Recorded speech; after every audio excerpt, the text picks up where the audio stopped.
அண்ணா பிரச்சனைக்கு தானே தீர்வு சொல்றேன். பிரச்சனை இந்த பிரச்சனை இங்க இருக்கு. அப்ப அந்த பள்ளிக்கூடத்தை மட்டும் இல்லாம மாவட்டம் முழுக்க இருக்கக்கூடிய அனைத்து அரசு பள்ளிக்கூடங்களும் அரசு கல்லூரிகளும் தரவு எடுத்தப்படும்.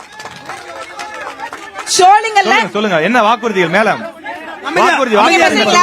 நீங்க பேசுறீங்களா வரீங்களா நீங்க பேசுறீங்களா என்ன பிரச்சனை உங்களுக்கு நம்பிக்கை இல்லையா என்ன பிரச்சனை உங்களுக்கு அமைதியா இருங்க உட்காருங்க ஷோலிங்கர் நகரம் அப்படிங்கிறது வந்து விவசாயிகள் அதிகமா வாழக்கூடிய ஏரியா. அங்க 13-14 டிபிசி அமைச்சு தரேன்னு சொல்லி அந்த எம்எல்ஏ தேர்தல் வாக்குறுதி கொடுத்தார். ஆனா அதை அமைச்சு தரல. இப்ப விவசாயிகளை மதிக்க தெரிந்த நாம் தமிழர் பிள்ளைகள் நாங்கள் வந்தோம் என்றால் 13-14 டிபிசிகளை நாங்கள் அங்க அமைப்போம். அது மட்டும் இல்ல ஷோலிங்கர் நீங்க உட்காருங்க.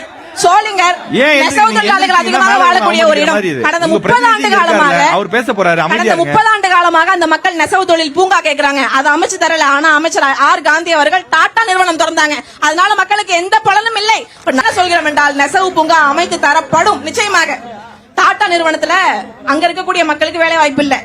டாடா நிறுவனத்துக்கு எங்களோட நிலம் வேணும், எங்களுடைய வளம் வேணும், எங்களோட நீர் மாசுபடும், ஆனா எங்களுடைய காற்று மாசுபடுத்தும், ஆனா என் மக்களுக்கு வேலை வாய்ப்பு கொடுக்காது. இப்ப நாங்க என்ன சொல்றோம்? படித்தவர்கள் படிக்காதவர்கள் அனைவருக்கும் வேலை. இங்கு படிக்காதவர்களே இல்லை என்ற நிலையை உருவாக்குவது எங்கள் அடுத்த வேலைங்கிறோம். நாங்க அதை செய்வோம்.